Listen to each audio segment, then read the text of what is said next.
Let's begin. The turn of the day, when all music fools come out. Je m'appelle Alaël Graton, j'ai commencé l'escalade quand j'étais en CM2. Turn of night. Many stories to hear. J'ai commencé les compètes en minime première année, donc il y a 2 ans. Parce que du coup là j'ai 16 ans, j'ai commencé à 14 ans. Et donc j'ai fait minime première année, je suis allée aux interrégions.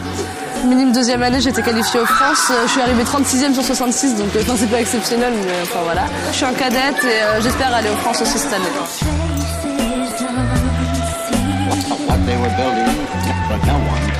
Que mon frère en avait fait 1 an avant moi, enfin il a 4 ans de plus que moi, donc voilà. Et en fait je suis déjà venue à la salle le regarder grimper et ça m'a donné envie de le faire. Donc j'ai commencé dans un groupe avec les petits.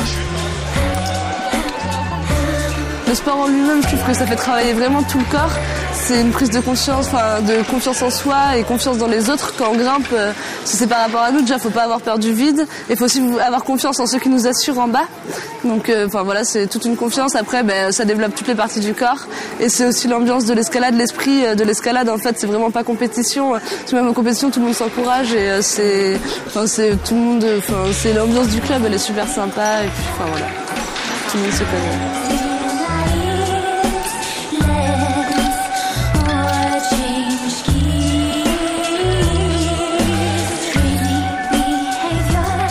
Ça s'appelle des chaussons d'escalade. Donc déjà par exemple si on fait du 40, faut tout le temps prendre des pointures en dessous. Moi je prends 2 pointures en dessous personnellement, il y en a qui en prennent 4, voire plus. Et donc ton pied déjà il est plus serré, donc c'est beaucoup plus précis. Et donc le chausson en fait, ça serre le bout du pied, c'est en pointe. Et c'est une gomme spéciale déjà qui adhère au mur. C'est de la résine sur les murs, donc qui adhère un peu au mur et qui tiennent beaucoup mieux sur les prises, qui accrochent en fait, qui crochent un peu. Après c'est pareil, les chaussons si t'en as et que tu sais pas les utiliser, ça sert à rien d'en avoir. Mais c'est un outil essentiel. Si on grimpe en chaussures, on ne ferait pas du tout ce qu'on peut faire avec les chaussons.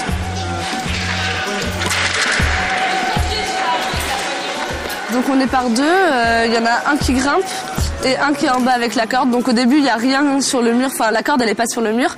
Et il y a des points sur le mur qui s'appellent des dégaines. Et au fur et à mesure on accroche les dégaines. Et donc on accroche les dégaines et même quand on est au-dessus, si on tombe, celui qui est en bas il a un système d'assurage qui permet de bloquer. Et donc on peut jamais retomber au sol.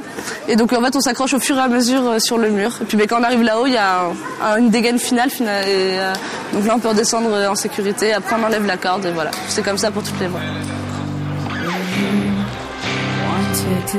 Sur les murs, il y a des prises de couleurs, en fait, c'est ce qu'on appelle une voie. Et le but, en fait, c'est de réussir à monter le plus haut possible. Donc, c'est des défis personnels, réussir à monter tout en haut, à réussir les voies. Et pour moi, c'est de l'entraînement, en fait, parce que du coup, je découvre plein de nouvelles voies et je progresse à chaque compète que je fais.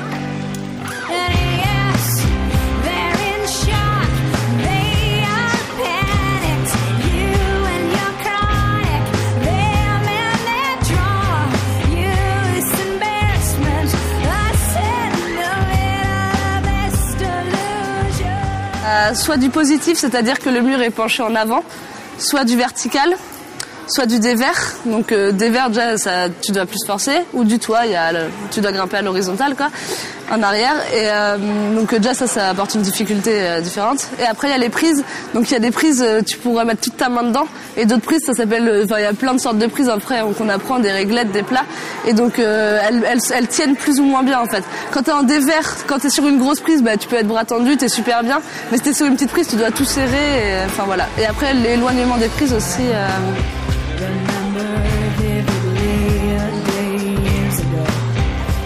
C'est lecture de voie en bas, on regarde on voit comment on va tracer notre voie. Et puis quand on est dedans, on connaît pas par cœur, mais on sait déjà les mouvements qu'on va exécuter. Et là, on donne notre maximum. Et soit on tombe parce qu'on est fatigué, soit on tombe parce que c'est trop dur. Et du coup, voilà.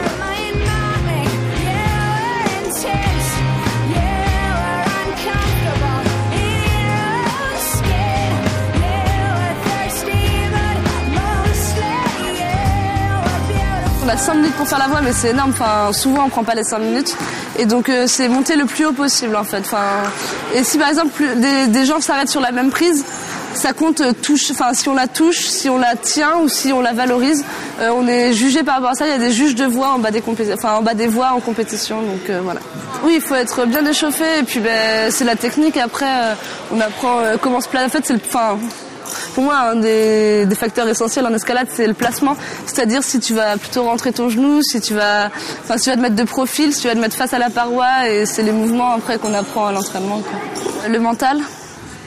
Donc, parce que si dans notre tête on part dans une voie et que on se dit ouais, mais de toute façon celle-là j'y arriverai pas, on va forcément tomber. Alors que si notre but c'est d'arriver au bout et on peut, c'est vachement le mental. Et puis après la peur du vide, mais ça s'apprend vraiment, la peur de la chute et la force physique.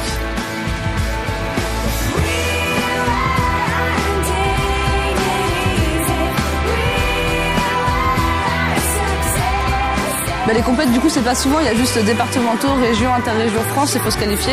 Donc les compétitions, c'est rarement. Et puis pendant les vacances, après, on peut partir en falaise. Parce qu'en Vendée, il n'y a pas beaucoup de falaises. Mais du coup, après, pendant les grandes vacances, on peut aller dans les Alpes, dans les Pyrénées, et faire de la falaise, quoi. Parce que là, on reste en salle. Mais l'escalade, avant tout, le plaisir, c'est la falaise.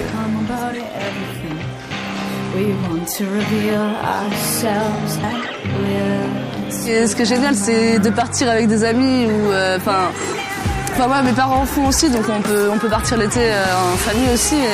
Et donc c'est d'aller en falaise, t'es à 500 mètres de haut et puis tu sens le vide. Enfin voilà, c'est tout le plaisir de l'escalade.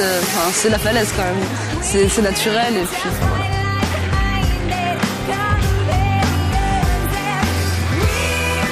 Une grande voie, donc ce qu'on appelle grande voie, c'est quand on a besoin de prendre plusieurs cordes pour monter en haut. Parce que, donc c'est une voie de 150 mètres, je crois. Et donc j'étais avec un ami à moi. Ça s'appelait la dent de la rancune. En fait, c'est parce que ça faisait une falaise grande au début et donc plus fine. En haut, c'était vraiment juste une plateforme. Et on arrive là-haut, on était tout seul. Et du coup, on était c'était vraiment minuscule. Pas très grand. On s'est détaché et là, tu sens la liberté, quoi. Voilà, ça c'est un de mes meilleurs souvenirs en falaise.